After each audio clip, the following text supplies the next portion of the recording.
Suggs from the District Attorney's Office. I'll let you introduce your guest in just a minute. I hope you enjoyed this program and get a lot out of it. Here you go. Okay. Good morning, everybody. My name is John Sugg. I'm with the District Attorney's Office. I represent both Otero and Lincoln Counties. With me today is Dan Sarkozy. Dan is an investigator with my office. Prior to joining our office, he was an FBI agent for over 20 years. Retired. His last assignment was working Indian country crimes in Mescalero Reservation. Since joining us a little over 2 years ago? Yes. A little over 2 years ago. Dan has worked a variety of white-collar crimes here locally. Some of those cases we won't go into because they're pending. But Dan also has a wealth of knowledge from his experience with the FBI and handled multiple cases of embezzlement when he was an FBI agent. Obviously, most people's concern right now is not embezzlement, it's just surviving this COVID-19 thing, and obviously our thoughts and prayers are to all the small business owners who are trying to survive this situation and this ordeal. So we're going to go over some basic information about embezzlement, give you some facts, some statistics that are out there, what you can do, some steps that you can do to take to protect your own business. And then what we're going to do at the end is Dan's going to give you a couple case studies and we'll answer any questions that we may have. If anybody has any issues related to embezzlements, concerns about maybe you're a victim right now, we also want to encourage you to call our office. You can call our office at 575-437-3640. You can ask for Dan or Kyle Graham, our investigators in the Alamogordo office, and we can help you get with the right law enforcement agencies to make sure that the right reports are being done. So just some general information about the focus is, of course, on embezzlement, but there's different types of theft that you need to be aware of when you're running a business. There's larceny, there's fraud, forgery, embezzlement. We've all seen the headlines. All of these cases here are primarily from around the area. This Las Cruces man took $640,000, just a couple local cases. Like I said, we can't talk about any ongoing cases, so we're not going to do that. But obviously people have seen headlines recently in the Alamogordo Daily News related to some embezzlement cases. It doesn't matter the type of business. We see it through government, see it through nonprofit organizations, we see it through private businesses. All of you are potential targets for people who want to commit some sort of fraud to line their own pockets. And some people ask, what are some of the statistics related to that? Hiscox is an insurance company, business insurance company. They ran a study in 2018. Part of the study, they wanted to get some of the statistics related to embezzlement. They found that 79% of the cases of embezzlement involved more than one perpetrator. And that's important for you to know because that means, some of the checks and balances that we're going to talk about, you need to make sure that those checks and balances are actually checks and balances and they're not close friends, because sometimes these people will get together and commit these crimes together. The average number of people involved was 3 people. 85% of the cases were perpetrated by someone at a management level or higher. 70% of the cases lasted more than a year. And you're going to hear some information about how that happens. 31% of them lasted more than 3 years. That's a failure to have sufficient checks and balances to try to catch some of those red flags early enough. 39% of the cases of those who experienced embezzlement saw more than one case in their career, meaning businesses don't just get embezzled once. You'll see a couple examples of multiple instances where they become victims of embezzlement or fraud. 33% of perpetrators worked in the accounting or finance department. That's obvious. That's where they have the greatest access to your bank account.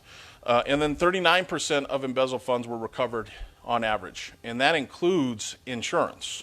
So we're not talking about 39% of cases resulting in the victim getting paid from the defendant, but your insurance basically paying out on the policy, and only 39%. So you have to know that what that means ultimately is that if you're a victim of embezzlement, fraud, or theft, the vast majority of the times means that's just money lost. It's not money that you're ever going to recover. Why does it happen? Donald Creasy, he came up with the fraud triangle. This is not new. This has been out since the 1940s. He explained this triangle here, and basically when you have these 3 factors, you can lead to embezzlement. You have a financial need.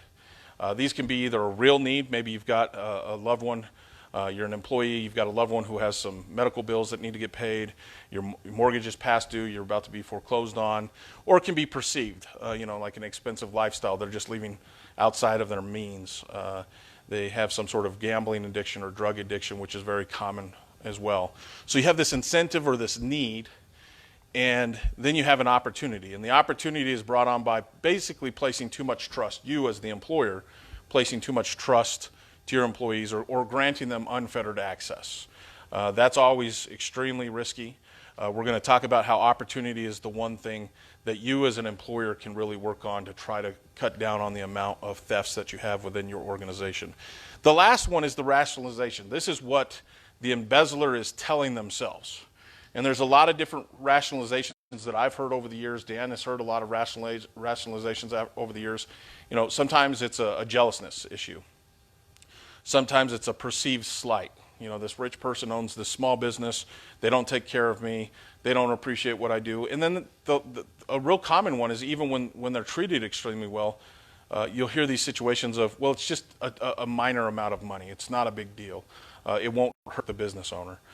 When you have these three factors, you have the incentive, you have the opportunity, and you have this rationalization, what you end up with is embezzlement or some sort of office fraud.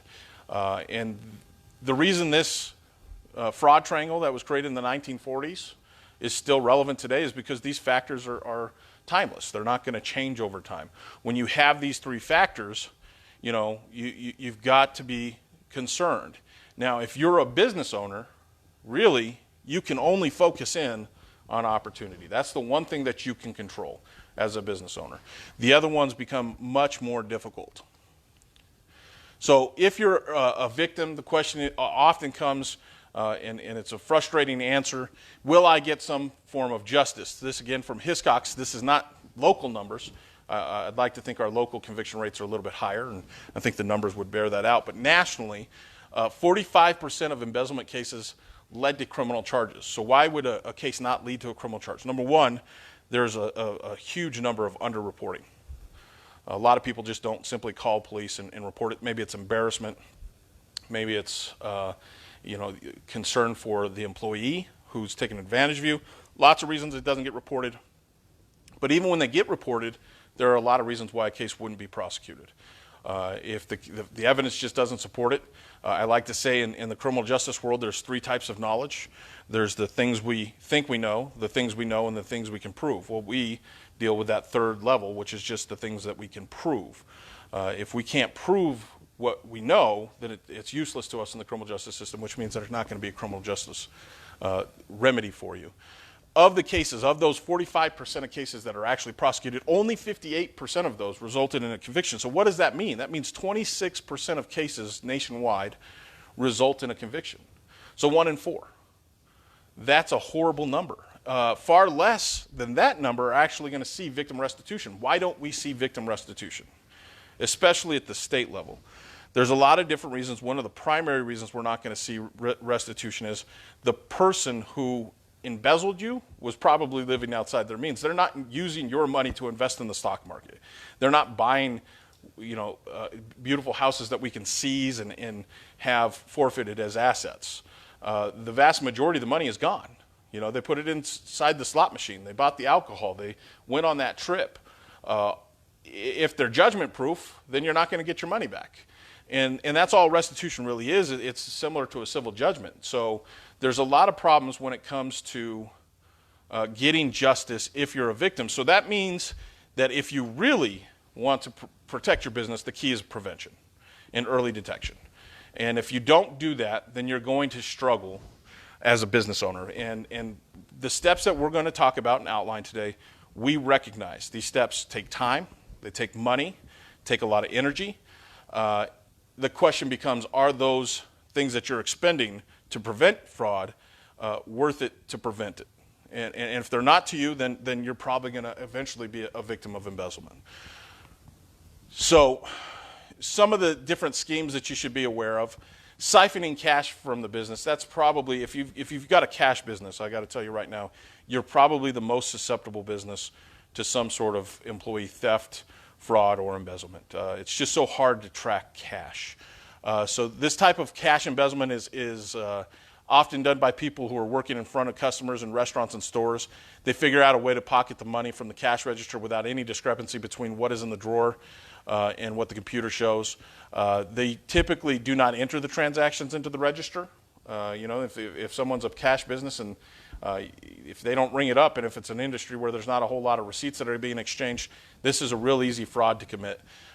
There's other ways to take cash as well. Obviously, if there's a petty cash container, you could very easily take some cash from that because it's hard to track. Taking cash from personal items that are left on company property, such as wallets, purses, backpacks, we've seen those as well. Shortchanging customers when a transaction is complete. Maybe they don't give them the proper change and they put some of that money in their own pocket. Then the customer comes back and gets reimbursement from the register because it looks as if somebody's just giving you the wrong amount of change. Refunding items that were stolen for cash. So basically, a product gets taken that was stolen. Sometimes this is, we've seen situations where a friend has come in and taken a product from your store. They come back to return the item and they receive cash when they return the item. So all of these situations are very difficult. These are some of the most complicated cases for us as prosecutors to prove. When there's checks and there's other things, banks keep records. It helps us. With cash, if you don't have a good record system, a good business ledger, we're going to be in trouble when it comes to trying to prosecute this case. Payroll and overtime schemes, these are also pretty common. Using the payroll system to take money illegally is another common practice. For example, we've seen situations where a manager or someone who's in charge of payroll who just adds an employee. Especially the larger the business, the easier this fraud becomes. But let's say you've got 100 employees and you're not checking your payroll regularly. All of a sudden a relative's been added to the payroll. You think you're just paying a new employee. They're actually not doing any sort of work. They're just funneling your money out of your business. Falsification of overtime records is another common way. We see this a lot with the hourly employees, right? That they clock in and they clock out. Maybe they clock in for a day, they accidentally don't clock out, they come back. If they just accidentally didn't clock out, what they're going to tell you if you catch them is, I just forgot to clock out, we'll do some adjustments, we'll fix it. But more times than not, what ends up happening is they come back 2, 3, 4 hours later. They've got some sort of ruse. Oh, I forgot my wallet, I forgot my keys, I forgot something, and then they clock out at that point in time. Again, another hard one for us to detect and prove. Stealing inventory and accepting kickbacks. We see employees that order excessive inventory, and then what they do with that excessive inventory is they just convert it to their own purpose and they sell it themselves, or they use it themselves depending on what it is. Any worker who's involved in purchasing for an organization may participate in a kickback scheme with a vendor. You got to be careful with those relationships. We'll talk a little bit about that with your purchasing agents and your vendors, because sometimes your vendor is going to be the one that's ripping you off in concert with your employee. These types of crimes often involve the vendor charging inflated prices for the goods, with the business paying the higher price, and that part the part of the money that is being kicked back to the employees, their portion of the scheme sort of situation. And another common scheme that we see involves collusion between a delivery and a receiving personnel. The receiving clerk will sign for more items that were actually received, and the difference will be sold basically on the private market. So things that you can do to protect your business. I want to first, before we go, that number one is hiring decisions. That's the number one thing that you can do. I can't tell you how many times that we've run across a case where someone who's been hired and there was just zero effort to try to find out whether this person was who they claimed to be in their resume and their interview. And a lot of people are taken back when they find out, oh, this person's worked for me 4 or 5 years, I trust them with everything, when in reality they had a conviction from 10, 15 years ago that would have probably highlighted what happened. For small business owners, you probably are aware of the Ban the Box initiative that started here in New Mexico. Personally, I opposed this when I was up in the legislature. It got through in 2019. It's now law in the state of New Mexico.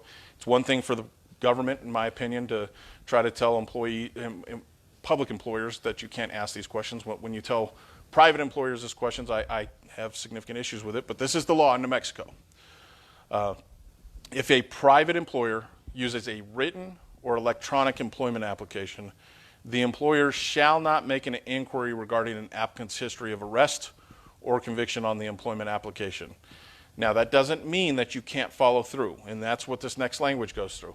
but may take into consideration an applicant's conviction after review of the applicant's application and upon discussion of employment with the applicant.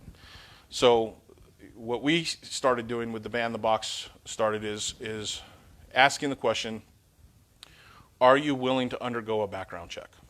You're not asking about the criminal history. You're not violating the law that way. You're just asking, are they willing to undergo a background check? Believe it or not, that is a deterrent effect for some people that are criminals, and if they know that that background check is coming, they may not waste the time of applying with your business. But we do not ask, have you ever been arrested or charged or convicted of a crime? That would be illegal for us as well as public employers and private employers. Typically what happens is we will interview the candidate, we'll review their application, and then if they're going to be someone we're going to make an offer to, we make that offer contingent upon them passing a background check. And I can't highlight how important that is for you as a small business owner in investing that expense of doing the background check. It is one of these situations that can really help you prevent the theft from ever happening, because what you're going to learn is that there's a significant rate of recidivism with embezzlers. A lot of times these people have done it before.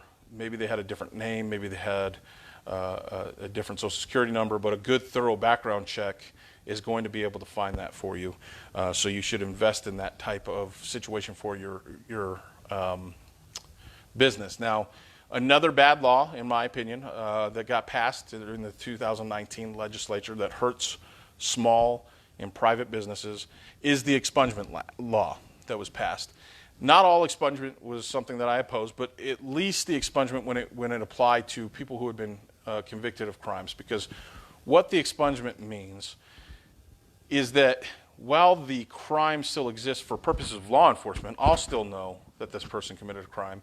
It means that the public, including anybody who would want to do just a quick background check through nmcourts.com, for instance, they're not going to be able to find certain criminal records as they apply to certain individuals. And so this is part of the statute, and this is 29-3A-7. Upon entry of an order to expunge, the proceedings shall be treated as if they never occurred. And officials and the person who received the order to expunge may reply to an inquiry that no record exists with respect to the person. Meaning, if you call as a private business owner to the court and you say, I want to verify that this person's been convicted of this crime, the court is instructed by law to answer no. There's no record of any such crime existing. Even though that we know factually it in fact happened in the courts and in the DA's office. We're not allowed to say that publicly.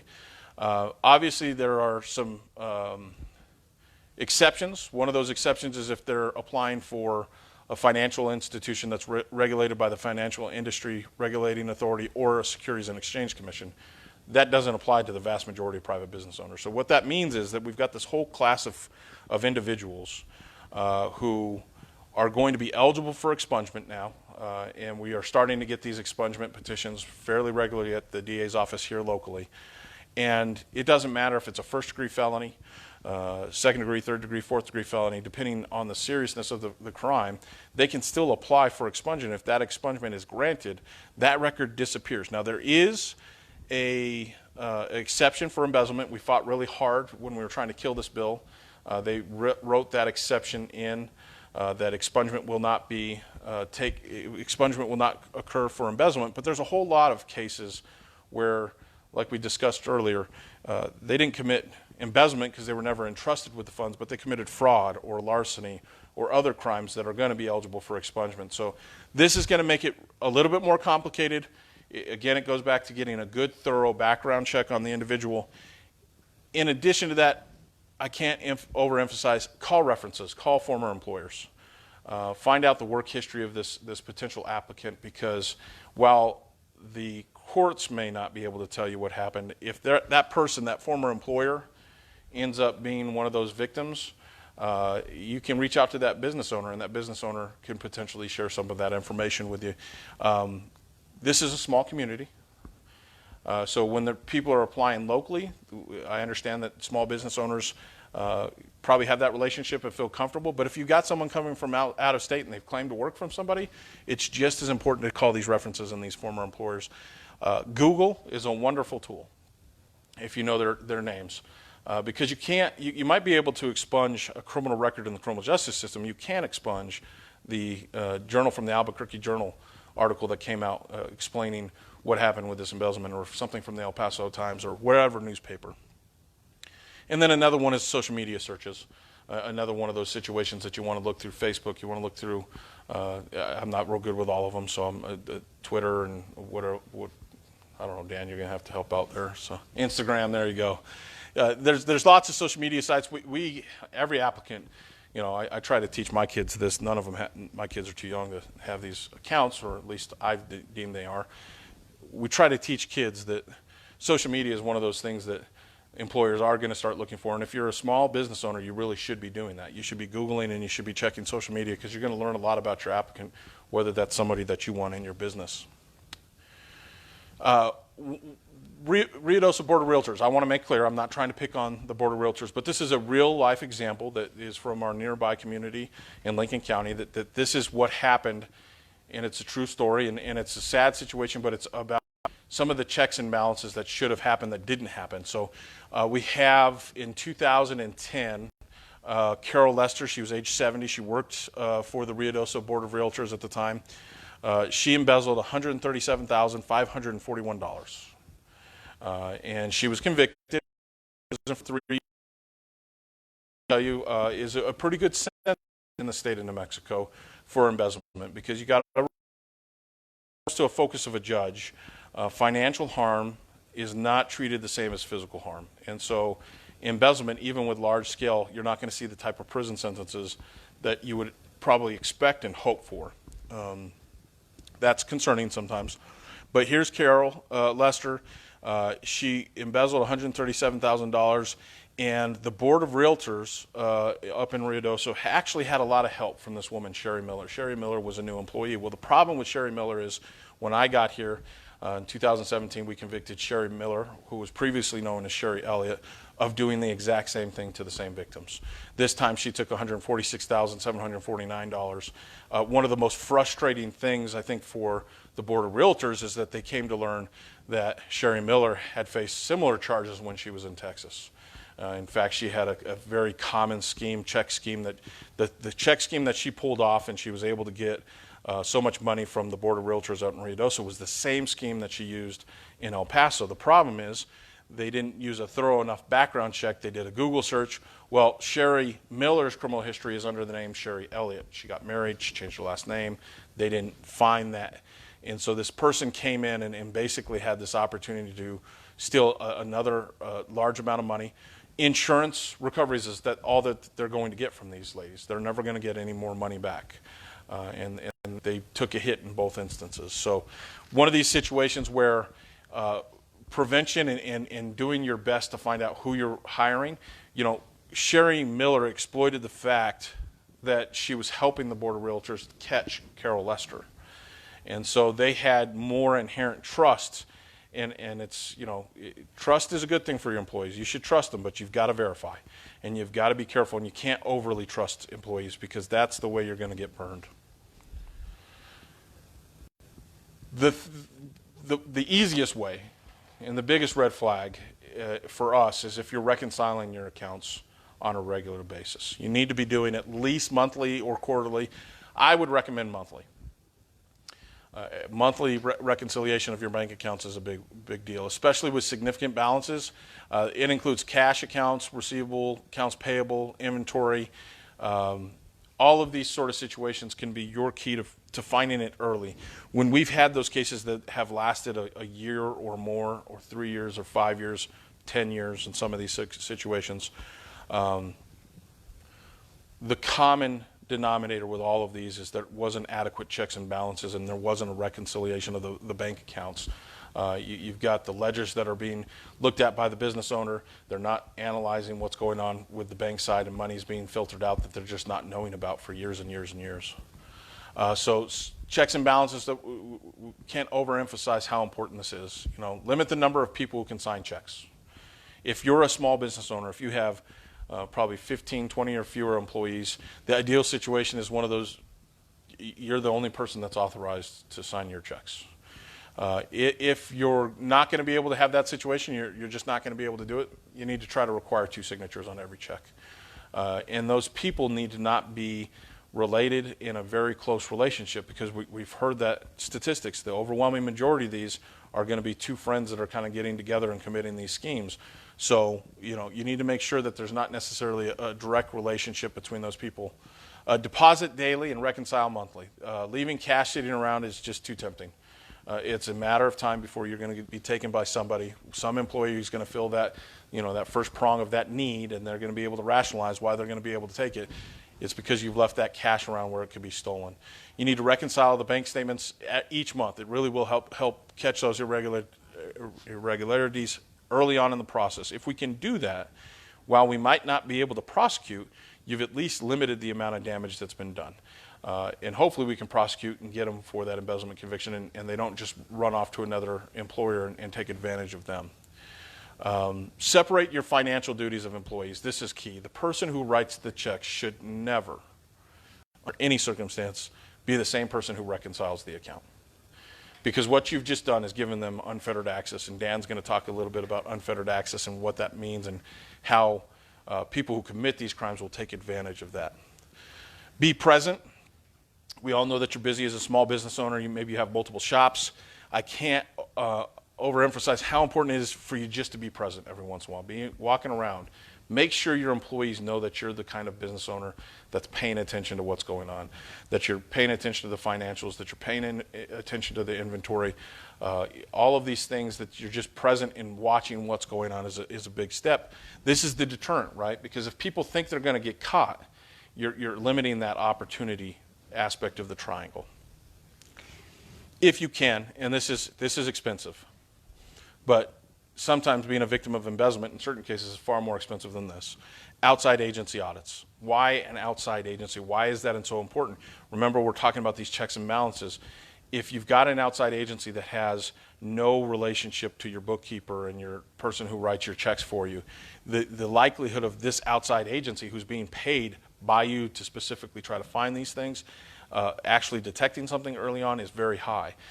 So I would recommend once a year trying to do an annual audit. Sometimes financially that's not an option for you. At least every other year you've got to have it, because what we've seen is these agency audits, when we see these schemes that have gone on for 10 years or more, there's never been an external agent that's gone ahead and looked at the books and tried to determine whether or not there's fraud, and that's very troubling. And then the last one, and just embrace technology. We're doing this on Facebook Live. We've got a cell phone that's recording me right now, okay? That's how easy it is to get recording devices in your business. It is very easy these days to put surveillance cameras. That protects your company not just from the internal threats that you're facing, but also the external threats. And it's not Big Brother, it's you protecting yourself. You want to put them in conspicuous areas. You want to make sure that there's one by the register. You want to make sure that you're monitoring what happens inside of your business. What are some of the red flags? I think that something that Dan and I will both emphasize is that if it just doesn't feel right, it probably isn't. You need to trust your gut. If something seems wrong, you need to put a big red flag, try to investigate and get to the bottom of what's going on. So issues with reconciling the accounts. Remember, we're going to be reconciling accounts every month as a small business owner. If we're not doing it every month, we're trying to do it every other month at least. The person responsible for reconciling the accounts makes excuses for why the accounts haven't been reconciled. That should be a huge red flag. Their job is to do that role. And that role is the difference between you staying open and you going out of business because someone stole all of your funds. So you can't accept these excuses. And most of the time, why are they making excuses? Because something's wrong. They don't want you to see what's going on.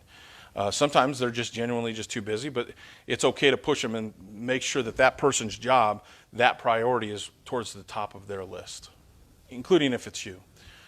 Receipts do not match deposits. That's always got to be a concern. Every deposit must be verified to match the money received to the money that was deposited and to what was recorded in the company's general ledger.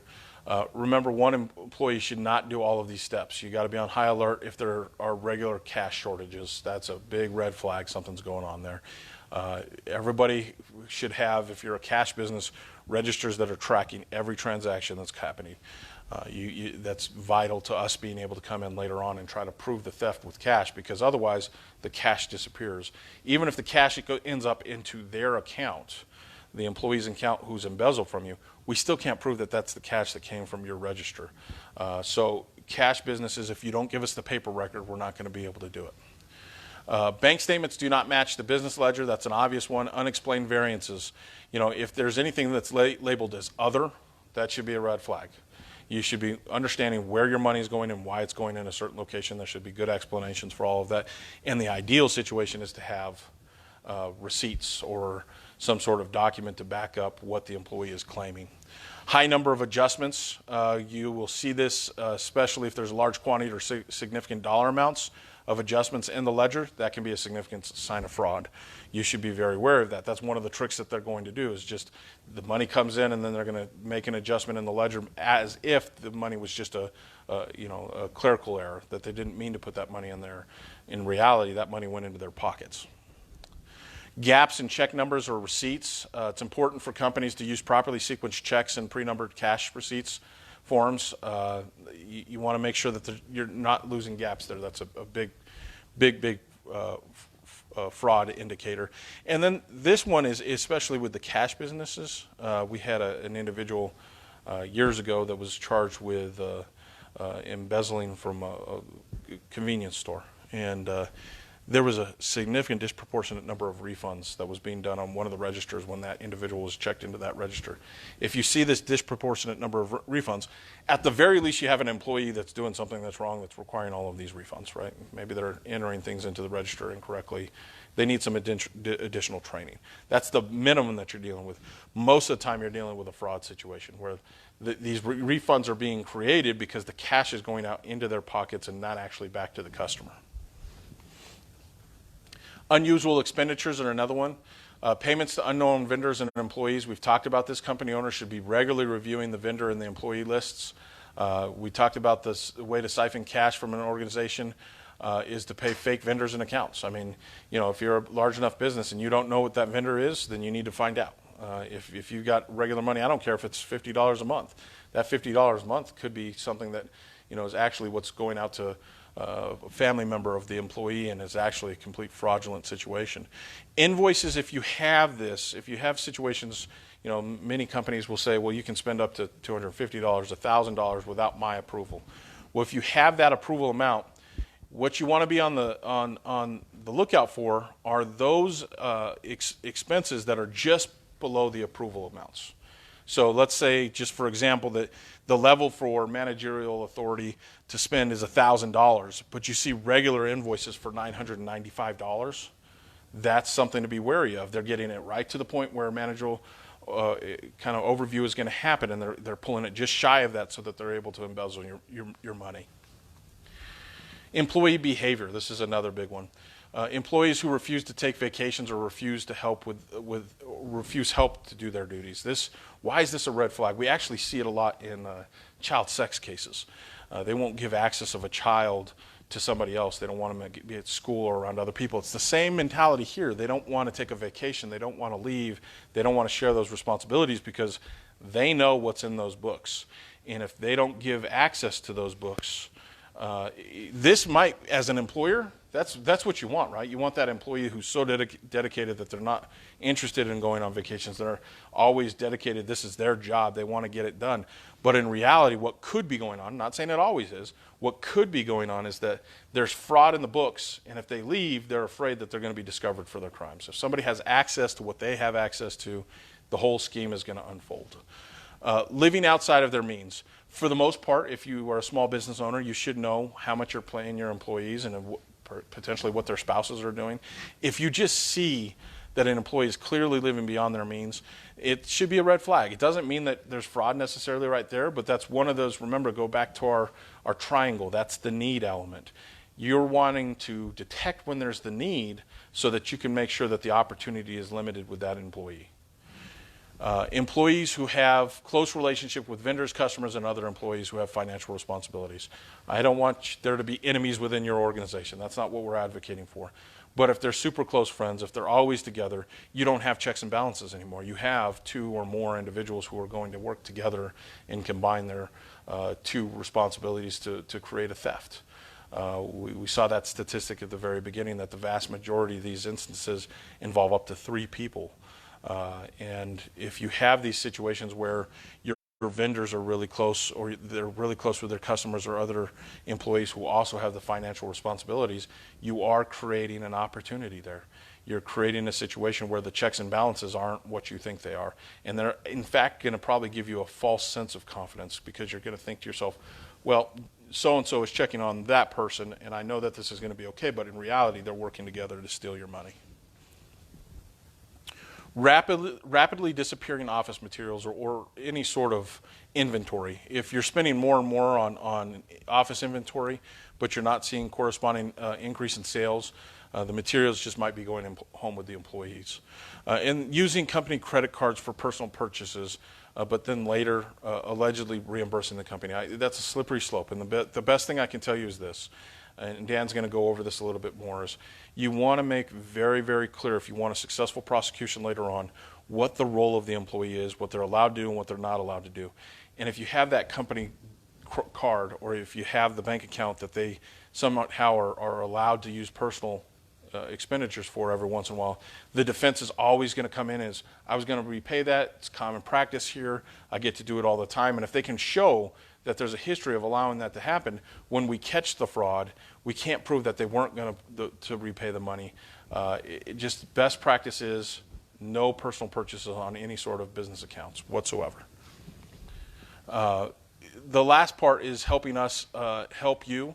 How can effective prosecution be a deterrent? Number one, we are getting good prison sentences in this jurisdiction. Sherry Miller in her late 60s went to prison for 14 years. That's a significant prison sentence. Those types of things, if we're successful, can get people to not commit the crime. Part of that opportunity means the confidence level in which they feel like they can get away with things. And so if you help us be successful in our jobs in prosecuting these offenders, you're helping yourself, because you're going to deter some of this conduct. And I'm going to turn it over to Dan to kind of go over some of these elements.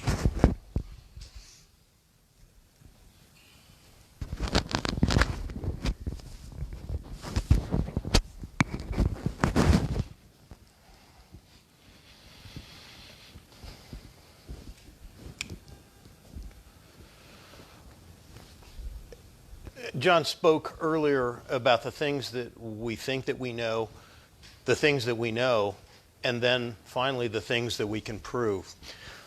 Embezzlement cases are very difficult to prove, oftentimes, for many of the reasons that we've already talked about. Here's one of my recommendations that I have seen with a limited amount of success from various employers that I've investigated embezzlement cases, is that the employee contract, or there's a contract with the employee who handles money. It's maybe very poorly defined what they're allowed to do, what they're not allowed to do. And this is the most important aspect of that, is what the employee is not permitted to do. Because that gives us a starting point to start to define what they're doing outside the scope of their employment. This is a case I investigated as an FBI agent on the Mescalero Apache Indian Reservation. The $408,000 were embezzled from a federal lunch program that repaid daycare centers for indigent children. If I recall correctly, the scales of repayment were somewhere between 71 cents to $1.31 per lunch. that should give you an idea how long this went on for $408,000. This person that committed this crime over a lengthy period of time had unfettered access to the control of the daycare center, all of the billing to the daycare center, and just as John has spoken, she was very controlling about who saw that information. She also sought out a lot of information from the billing department from the Inn of the Mountain Gods. As you may know, the Mescalero Apache Indian Tribe is what I'll call a large company with about a $25 million budget annually. And they have about 6 or 7 income streams into the tribe. So one accounting department from the Inn of the Mountain Gods handles all of those income streams. Ms. McPherson was very protective and wanted all of the shipping receipts for anything for food coming into the daycare centers. The way this was identified was Ms. McPherson owned daycare centers outside of Mescalero. She's a non-Native American, and so she took over the daycare center within the Mescalero Apache Indian Reservation. She used her knowledge from outside daycare centers to step in the way of this federal money that was meant to reimburse the actual owner of the business, meaning the Mescalero Apache Indian Tribe. Mescalero thought that they were involved in this program all along, left Ms. McPherson to manage that program without any oversight. It wasn't until one enterprising person working in accounting said, I think we should get involved in this program. When they notified the state that the tribe wanted to be involved in the program, the state informed them that they'd been involved in the program for 7 years. Now, we were talking earlier off camera, some of these very sophisticated schemes go on for a very long period of time because it's a fairly sophisticated scheme. The good news about that is, if it's a fairly sophisticated scheme, unlike a person taking money out of the register, there's a good documentation record for us to prove. Then it's just the tedious task of going back the number of years to determine what the actual loss was and where the money went. I'll go back. So if we look at this, if we think about that fraud triangle that John introduced earlier, this person had unfettered access with no oversight. Some of the characteristics were there was comments that they had seen this person in the casino gambling a lot. That might be one of those little triggers that makes a business owner say, I wonder if they can afford that. Or whose money is she gambling with? So her reasoning was, I have a gambling problem. Again, we have opportunity, and then the justification on the scale, on our fraud scale or on our fraud diagram, the justification was, I have a problem. Many of you might remember years ago, January 11th, 2007, the Red Cross manager in Alamogordo had embezzled $120,000 worth of donations. These donations were detected because there should have been a very large uptick in the amount of donations in Alamogordo, generally a government town, when there is a natural disaster, the Katrina hurricane. American Red Cross did a real good job at looking at their contributions and saw a hole. They didn't see an uptick. They didn't see the uptick in donations surrounding a natural disaster like they did in other offices, which made them ask questions. In this particular case, the manager was the one who picked up all of the donations, was also the one responsible for taking the donations to the bank. Somewhere in there, the manager took it upon herself to open a different bank account. That bank account was under the name of her and the American Red Cross. So superficially, it looked completely legitimate to any uninterested onlooker. But on further inspection, she was deciding which monies would go to the real American Red Cross and which would go to her bank account. That money was, again, over $120,000 that she pled guilty to. Again, she had unfettered access and no oversight. No one was looking. The only reason it was detected was because the managerial staff within, I think it was Las Cruces, detected that we should be getting more out of Alamogordo than what we are. So, of all of these cases, and I've investigated many others, in almost all cases, there's unfettered access to the cash flow, whether it's cash and a very unsophisticated scheme of taking cash out of a register, or the more sophisticated schemes, they are the central point of control. One of the points that I'd like to make about what John talked about earlier, those people with unfettered access, they have control. They want to maintain control. They control that overzealously. As John said, that's a double-edged sword. As a business owner, you look for people like that because you think that they're protecting you. In reality, they could be protecting their own interests. A lack of check and balances. No one's looking over their shoulders to prove what they did. Prior to becoming an FBI agent, I was a mortgage banker. I worked for the largest independently owned and operated mortgage company in the country. One man owned that company. He knew more about my business than I did. My branch office was the third largest branch office producing in the United States, and he knew my P&L better than I did. And I had to justify to him every month where every dollar went.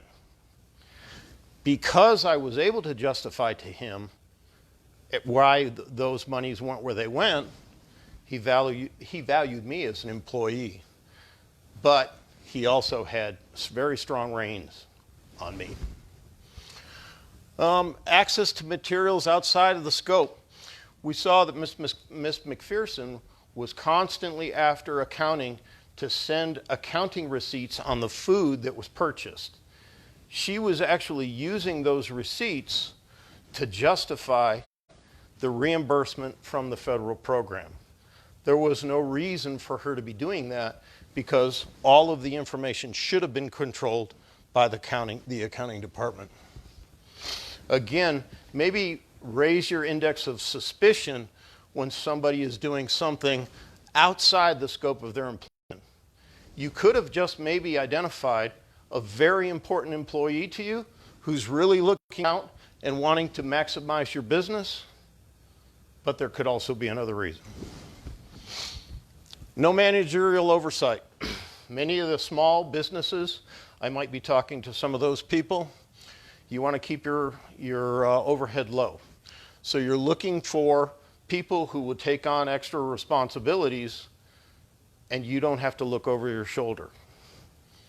It's your money. Where is it going? The lack of an employment contract, one of the very familiar excuses is, I was allowed to do it. They knew I was doing it. They authorized me to do it. If it's in writing, that begins to refute that claim. And finally, poor or no record keeping. We'd like to know what your questions are and how we can help you further.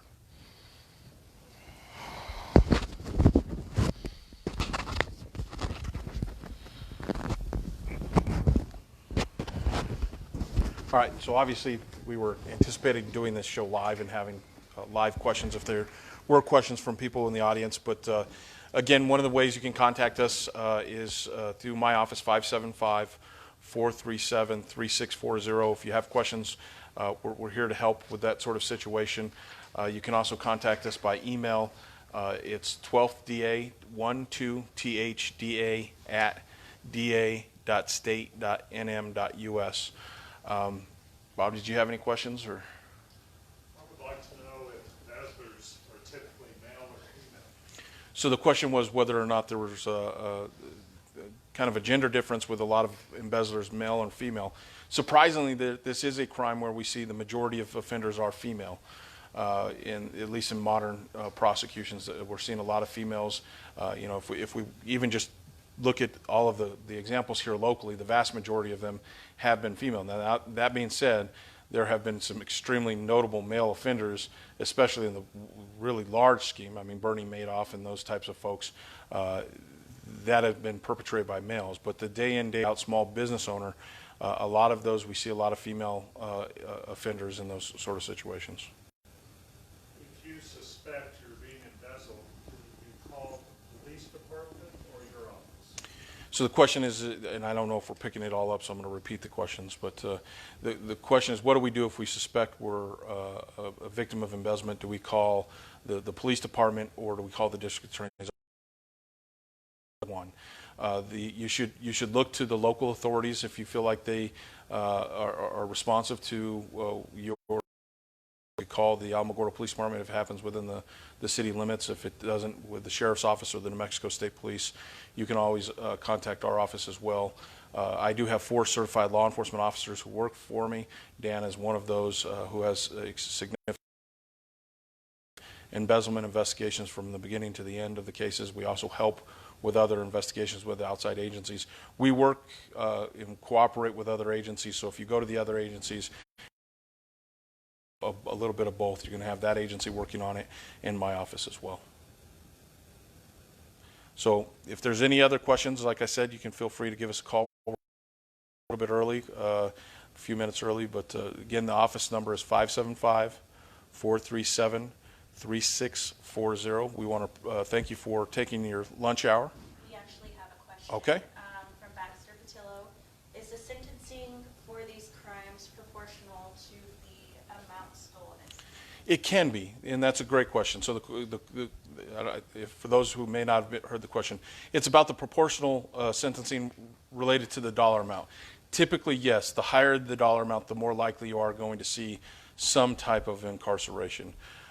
What happens on low-level embezzlements, and this is very common, is that the court is going to basically, and the defense attorney is going to come in and argue the only way for the victim to be made whole, the only way for this individual to receive restitution is if they remain out of custody and they're on probation and they can pay that restitution back. And if you send them to prison, judge, the victim's not going to get any of their money back. What I would tell you, this is an individual decision you have to make, but the vast majority of you aren't going to be paid restitution even if they get put on probation. I always say seek the incarceration.